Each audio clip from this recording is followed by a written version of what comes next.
Welcome to the Floor and Order Time Chat. Today I'm joined once again by David Wakefield, and this is a really special episode. David was my first Time Chat guest back in October 2024, and a lot has changed for him since then, and for me too, hair lengths aside. In that first episode, we explored how David had completely transformed the way he works, moving from feeling scattered and overwhelmed to creating structure, space, and a much calmer, more intentional way of using his time. But today's conversation is about what happens after that, after you have created that space. So after nearly 30 years across different industries, David has returned to his roots as an artist. So in 2025, David stepped away from his work in OH&S to launch Red47 Studios, stepping fully into his role as a creator, maker, and storyteller. So I'm so excited because in today's episode, we're going to be exploring what it looks like to return to something that's always been there, and how time, structure, and clarity creates the space for that shift, and what it really means to build a life that reflects who you are now. So welcome back, David. Thanks for having me. It's great to be back, and it's great to be talking to you again. Yeah. I want to start off by saying congrats on stepping into yourself as an artist. And you'd mentioned to me that your creativity was often seen as a bit unconventional, sometimes disruptive, but it worked in your jobs too. So let's start there. How did that, along with the idea that art wasn't a real job, shape your career before 2025? Yeah, that's a good question. The art not being a real job, I think, would be felt by a lot of people, perhaps. I think it still struggles with recognition from people that it's a serious undertaking. I'm going to be an artist. It's like saying I'm going to be a rock star, and people sort of just roll their eyes and say, you and everybody else. But like you mentioned, the creative side of being an artist, which is just one part of it, that it's like you can't rub that off. You can't scrub that away in the shower. That's there. That's who I am. And I think it was seen as being disruptive because I always struggle with this notion. People would say, "I got to think outside the box." And whenever I hear that, I just think to myself, "Well, where's the box? Like I don't have a box." And it always caused problems because I'd look at challenges or problems at work in various settings, and you'd have a group of people on one side all studying it, looking at it, and sometimes you just got to metaphorically crawl underneath the table and look at it from a different angle, and there's the solution. Although I learned over the years that people don't often want an easy solution. They want the whole the time it takes to go through it all, and they want it to be a big challenge. And if you can come along and just stick a pin in it and it goes away, that sort of takes away some of the challenge, the battle, or whatever people seem to like. So it was something that I learnt over the years to be a bit more selective with, so perhaps keep it under wraps a bit. Pick my times, but the reality was I just basically learned to just shut up and just keep those sorts of opinions to myself. That's probably what started to eat at me over the years, because it's a long time holding back a big chunk of who you are. So that was something that having this, think about the work that we did together, and then really and going from somebody who always felt like I was capable, but all of a sudden it wasn't that hard anymore.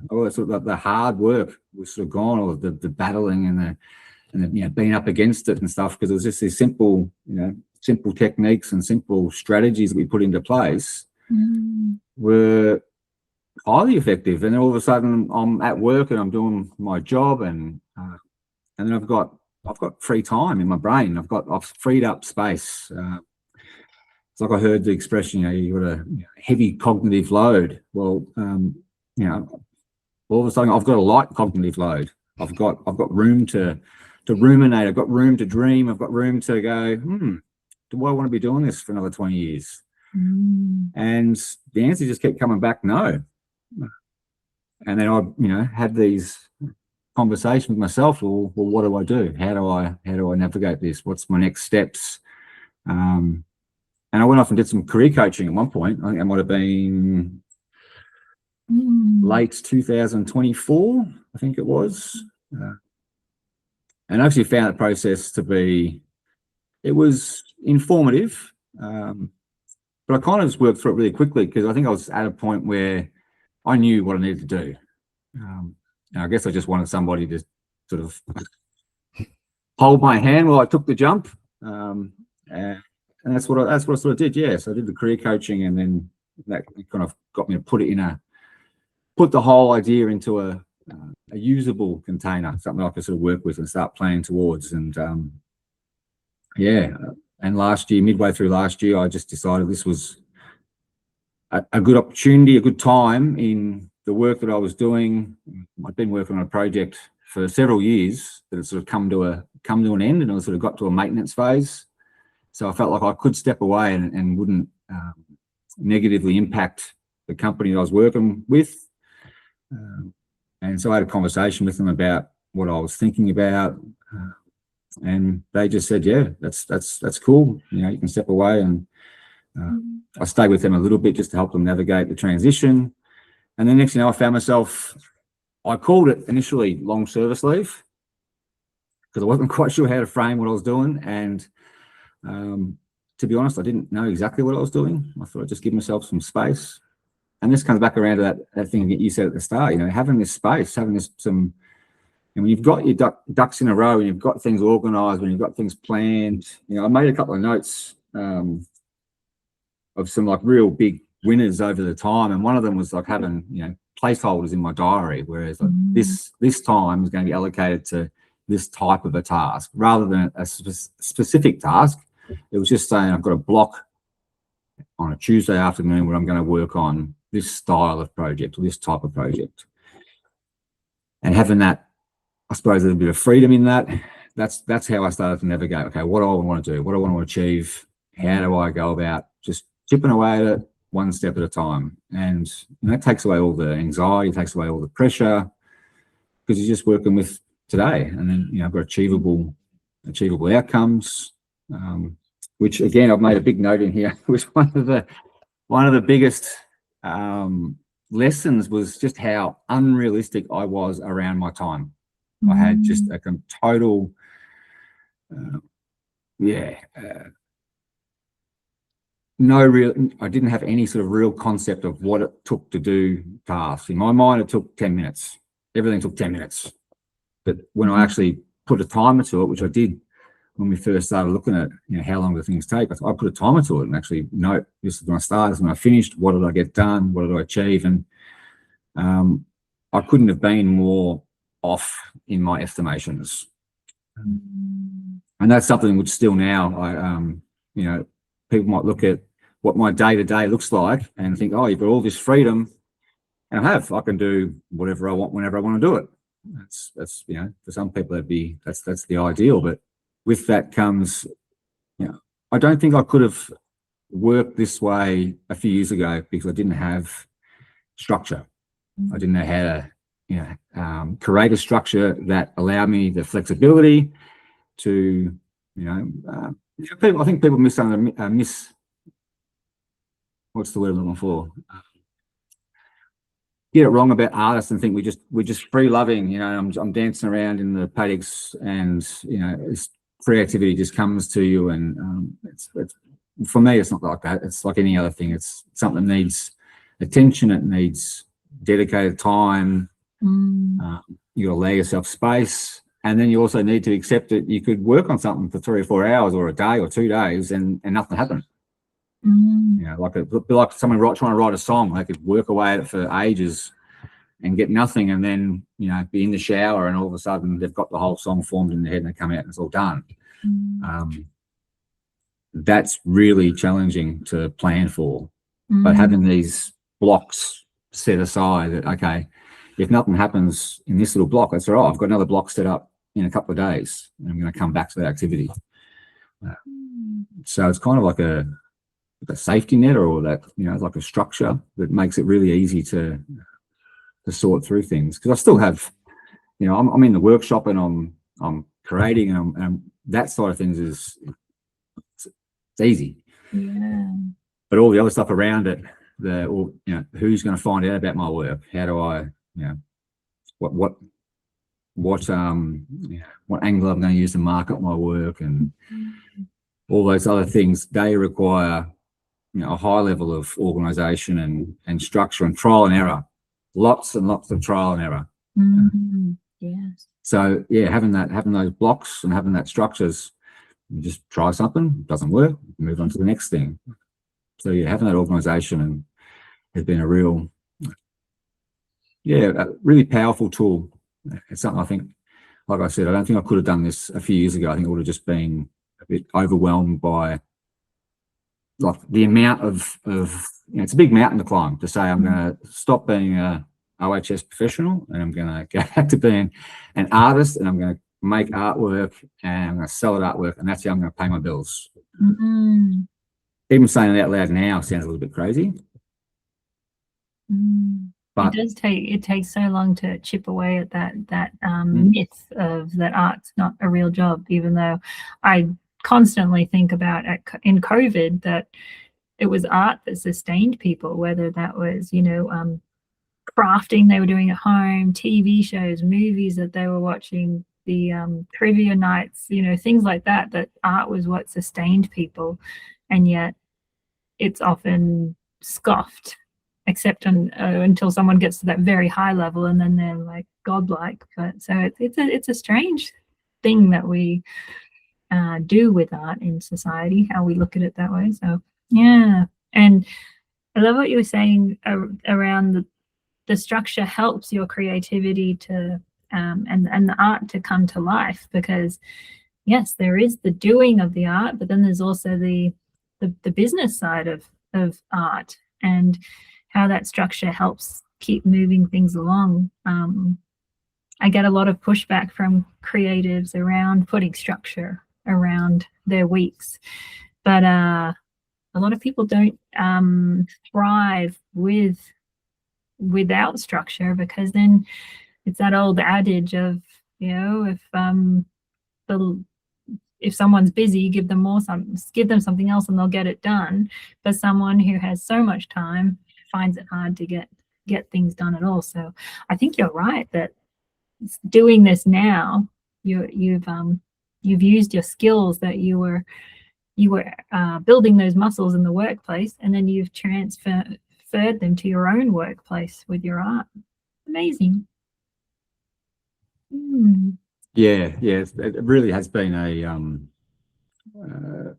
it sounds a little bit trite to say, but like a real life-changing process. To think that if I thought back to 5 or 10 years ago, I thought, am I ever going to achieve that? I just thought, like a lot of people, I suppose, that when I retire, if I retire, whatever I do, that's when I'll dust off my tools and I'll go back to making some art, and that's the best we can hope for.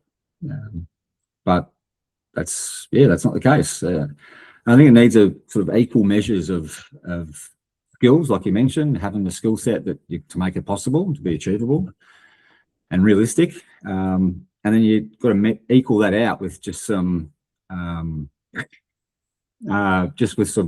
craziness. You just got to take like that bit where you're at the edge and you go, am I actually going to do this?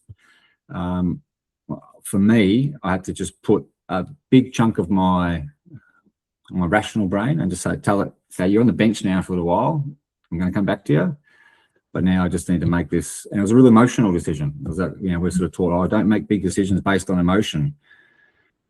Well, I'll challenge anybody to show me a big decision that wasn't influenced by emotion in reality. So if you're out there somewhere, hit me up, let me know. But I think it's safe to say we make decisions based on our emotions, and for me, it was a really big emotional decision to make.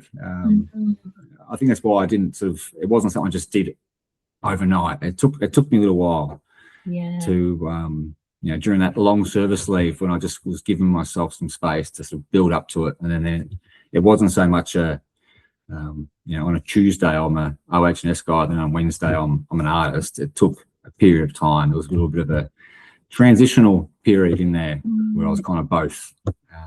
Which sort of softened the blow for me, but also for the people around me, because I like to sort of also deal with children that are going, "Hang on, Dad, are you going to work today?" I'm like, well, "I'm at work." What? Yeah. And I've got to, because all of a sudden I'm not. And this was something which actually I noticed as well. One of the biggest challenges that I found at work was setting boundaries around, I need focus time now to do these tasks. Having people to respect those boundaries. For a long time I didn't have a door in my office. I remember you and I spoke about this on a number of occasions of not having a door, and how frustrating it is. You can't just close the door because I need to work. I need to do these tasks, and I need that time. And then when you're sort of at home and you're more accessible to other people, that they struggle to see that while you're at work. My solution was I've got a studio space which is not at home. And that's where I go and do the sort of physical work, but also for a lot of time I don't need to be in there. If I'm working on a website or I'm putting together a proposal on something, I can do that from a laptop, which is one of the big reasons why I love this work. I can work from anywhere. But that brings with it that you just need to explain to people or to set the boundaries that it might look like I'm sitting outside in my tracky pants on the grass in the sunshine, but I'm actually at work, hard at work. This is just where I'm at doing it. Yeah. And how far is your commute to the workshop? I think it's 12 minutes. 12 minutes. Yeah, nice. It is interesting that division. It does support getting into that headspace, and also helps others as well to go, oh, okay, like, he may not be at his last workplace, but this is a new workplace. And this might be a good time to tell us a bit about the work that you are making. So what is your focus? It's been kind of funny. So the body of work that I've just finished, actually, I've called it the Ascendant series. I like having a body of work which is sort of contained. It's got a story behind it. So I'll give you a little bit of a brief. I won't go too much into it, but a little bit of a brief summary. So a few years back, I found myself up around Byron Bay area, and went to a ceremony that had crystals and fire, and it was an amazing experience. I hadn't seen anything like it. I didn't know it was a thing. And I come away from that, and I was really, I think at the time it was kind of just a big, it was just an experience, but over time it stuck with me, and it was just something about that, the communal nature of the fire in that ceremonial setting, where like fire was really a real tool, and it was a real sort of space holder, and also how the crystals which were part of that, which I suppose I'm like a lot of blokes might go, crystals, they're all just woo stuff, but it was just there's real beauty in the structure, and I guess that's the artist in me, or the creative in me, that really appreciates something. I see those see something that's just beautiful, like this the way the crystals grow, and this just kind of stewed in my brain, like, why do these two things really resonate with me? And then some conversations that I had with some people I've met there, and other people around that, it was just there's a lot of people having ceremonies just to hold space, allow people to breathe and to talk. And I think the more and more we get into 2026 is crazy. I imagine 2027 is going to be nuts, and I don't see it getting any less just wild. The world's wild. Our lives are constantly filled with stuff. We're bombarded, and then so I think there's that real need for us to just have some time, just give ourselves some space. And if we want to call it a ceremony, if we want to call it I'm going to get in my car and drive to the bush and sit up in the bush for a weekend to get away. That's the same thing as I'm going to go to a ceremony for a weekend. Mm. And so I really wanted to create something that would elevate that sort of ceremonial aspect of fire, that would be a holder for, you know, a sort of a community of people, whether that's 10 people or 100 people.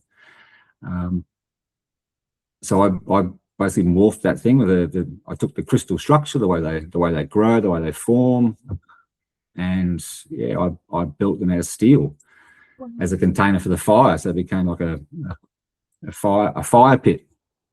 Mm. I mean, the work's evolved since then. That now I've made them for water features, for gardens. They become a real elemental thing. I've sort of branched. I've built upon the fire. Fire just as one element: fire, earth, wind, air. You know.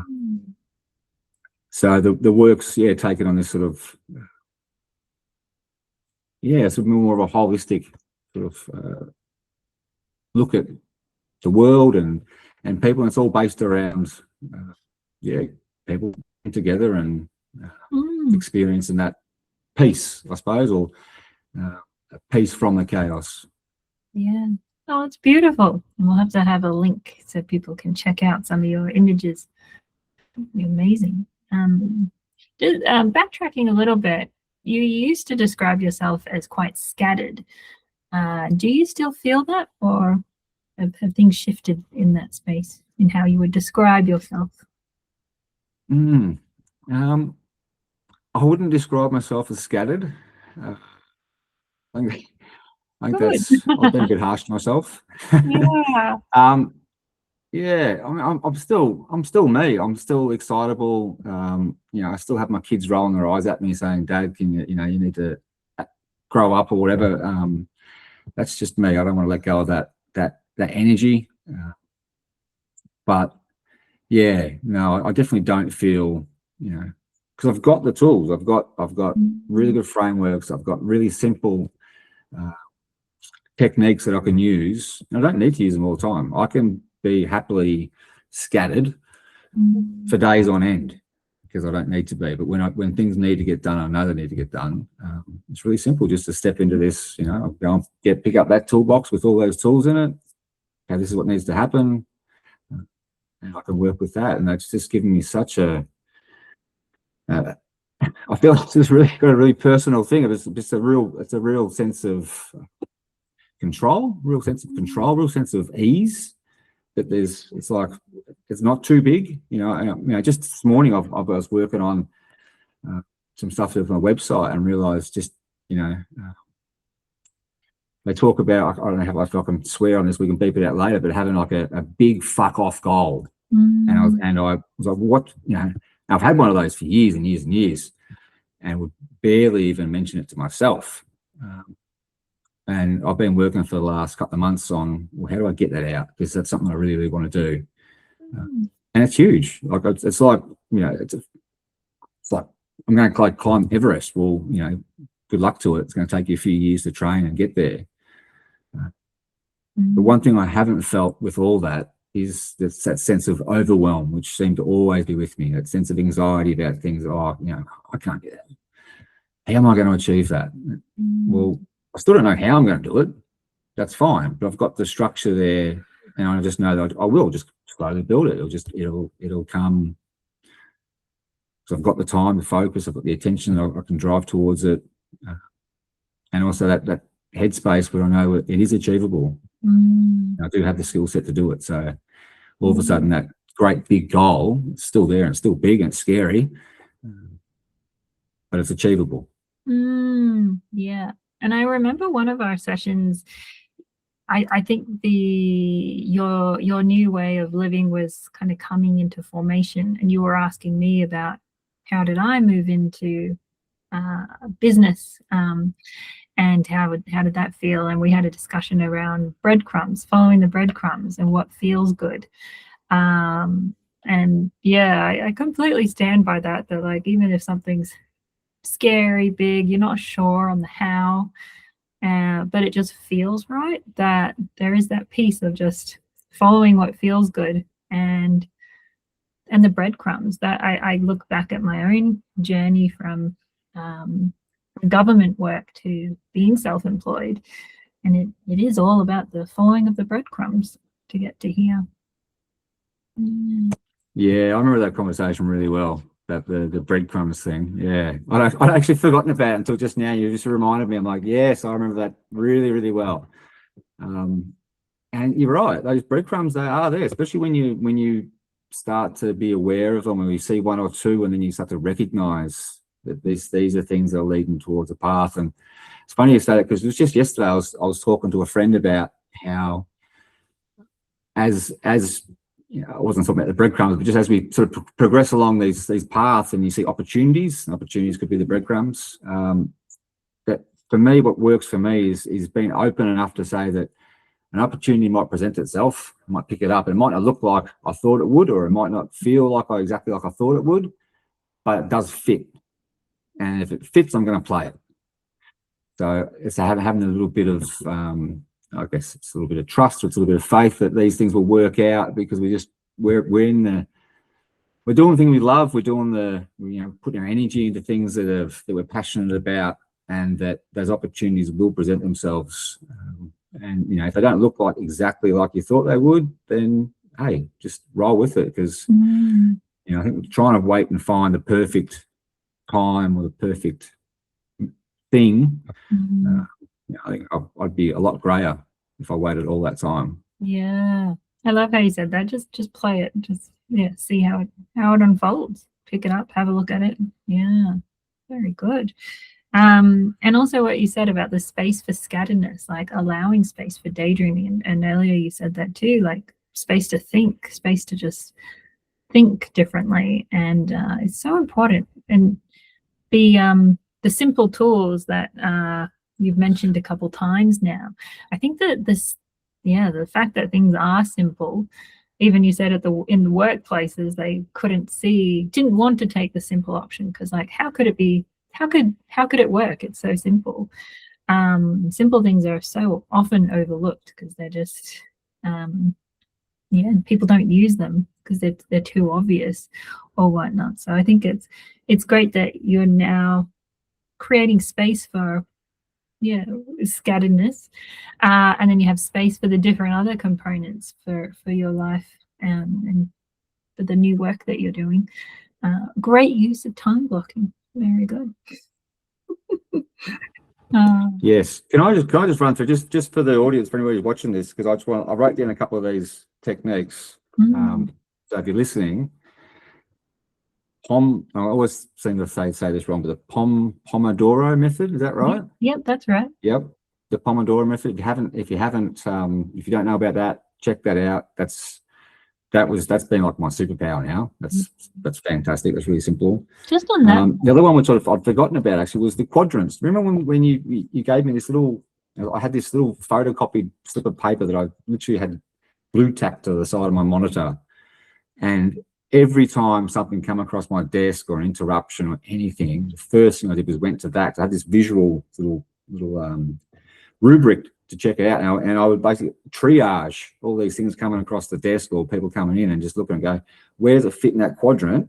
If it's a 1, I've got to do it now. That's like the wheels are falling off. Take action. But anything else, it just goes into the pile with everything else. It gets assessed. It gets scheduled for some time. And if someone comes and asks you about it, you go, yeah, it's booked in for Tuesday in a fortnight's time. That's when you'll have it. There's no deadline to it or something. That was massive. And it was just one more thing, which was something that you really helped me with, which was having a grounding statement or an anchor that I could come back to, because especially for that period when I was working in the power station there, it was a really big project, and it had taken me away from the workforce, I suppose. It was really sort of high level practice that I was doing. I wasn't in the trenches anymore, but having that grounding statement, which for me was about making sure the guys get home safely, was enough that in those times when things are, I suppose the overwhelm does creep in sometimes, or the stress and things like that, that's the why. which I think we've discussed on Scenic, and that, start with why, and it really does just set the tone for everything else that you're doing. So the Pomodoro method, I'm not sure we called it. Was it? I've just got it written down as quadrants. So I just remember being the time Q1 management to Q4. matrix. Time. And that anchor. That was like really simple but really powerful. On the point of the Pomodoro method, when you said earlier that you had a quite an unrealistic view about time and everything was 10 minutes, has the Pomodoro method helped you sense in your body or change that relationship of like what 25 minutes feels like, or has that had any? Oh, massive. Like 25 minutes. I used to think 25 minutes would be an eternity. That having that, I guess knowing how much I can actually achieve, and like you can actually get a lot done. 25 minutes is a long time. If you're really focused and you've got things to do, you can really get a lot achieved in 25 minutes. But I think it's also having that, for me, the thing I felt was it takes away a bit of that unease that this is a massive task and it's going to take me forever. It's not. It's only ever going to take 25 minutes. And then I think in the actual method it's like you have a 25-minute focus block and then a 5-minute break. I actually found the 5-minute break was too long for me. If I had a 5-minute break, I'd generally be off and I'd struggle to come back. So I'd cut that down to 1 or 2 minutes. And that just let me keep the momentum going. But I would always know that I'd have that, even though I wouldn't want it, have that break, I'd need that break. And just to stand up and stretch your legs or whatever and come back to it. But it really did, I'm glad you said that, because I really think about it now. It was a real, it's almost, these are like a physical things, like this, it's like a safety net, or it's a comfort thing that you've got this structure to work within. It's really, really changed things. I'm the same. If there's something I'm putting off, I'm like, a bit worried about it or whatnot, or like, you take the lid off of something and then you see really how big is this project.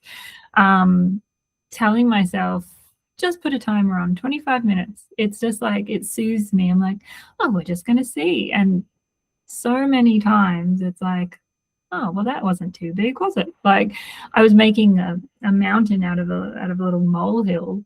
And so the timer is just such a useful tool to keep things progressing. And what you say about the breaks, that happens a lot in the Get Stuff Done party as well, that we do a sprint and then we have a break, and then a minute or two people are ready to get back into it. So just feel into it. How much time do you need? And just a sip of water or a stretch or something just to reset and then get back into it.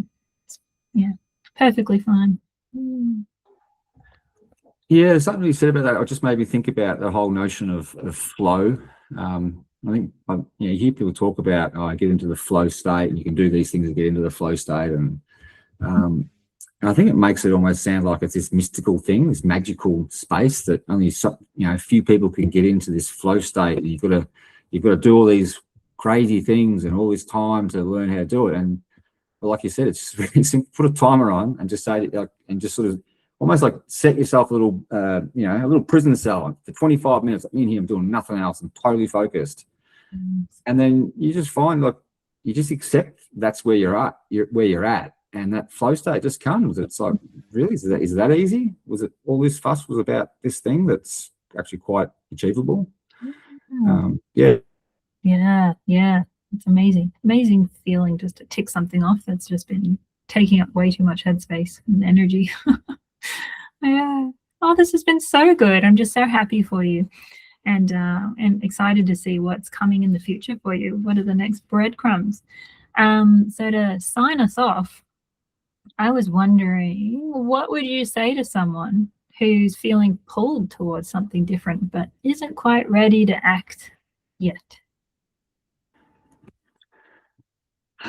Well, I'm going to talk straight to you. If you've got that feeling and you don't know what to do, well, I'm going to say it a little bit differently. I'm going to tell you to ignore it.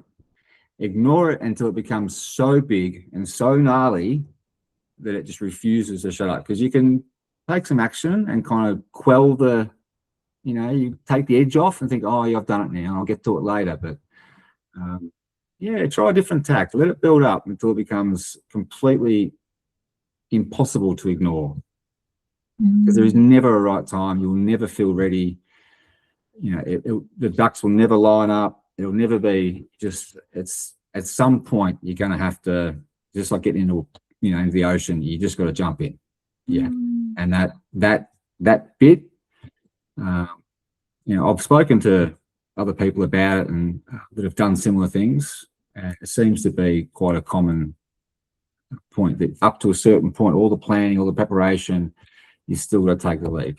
And I think the comfort in it, as scary as it is just reassure yourself that you can get up and go back to what you were doing, or you can try something different, or like you were saying before, it might just be a breadcrumb and you're just going to follow that breadcrumb. It might take you somewhere else. If we speak in a year's time, am I 100% convinced that I'm going to be still making the same artwork in my studio in the same place? No. And I don't really, I haven't got that. It's not in stone that's going to happen. I'm quite happy for it to evolve and go where it needs to go. So yeah, it's not that big a deal, people. It's not that big a deal. Do the thing, because if you get to, I don't know, get to retirement age and you haven't done it, and then you don't have the energy to do it, that was my 3 o'clock in the morning. That was the real big driver. Don't wait till it's too late and you can't do it, because what the work I do is quite physical. I need to be physically capable of doing it, or whatever it is. But yeah, time will tick on. And the other thing is, no one else cares. No one does. No one cares what you do. Just do it and you'll be cool. You'll be, other people look at it and go, how do you do that? That's amazing. And you'll be able to tell your own story. But have a story to tell, because I want to get to old and then you got it, old people's home and you haven't got stories to tell. What did you do for 20 years or 30 years? I did the same job. Get some stories, stuff up, make some big blues. It's all good. You'll get some bruises and some scars and a whole bunch of good stories. Yeah. Oh, love it. Fantastic. Great note to end on. It's not a big deal and no one cares. Just do it. I love it. Because it's just like the Pomodoro method, right? Put on 25 minutes and just get into it. It's not a big deal. Oh, beautiful. All right. Well, till our next installment. Yeah. Thank you so much. Thank you very much for having me. And thank you for all the coaching you've given me over the years. It's been really amazing. And you know that we've spoken about it. But yeah, once again, thank you very much. Oh, thank you. Thanks.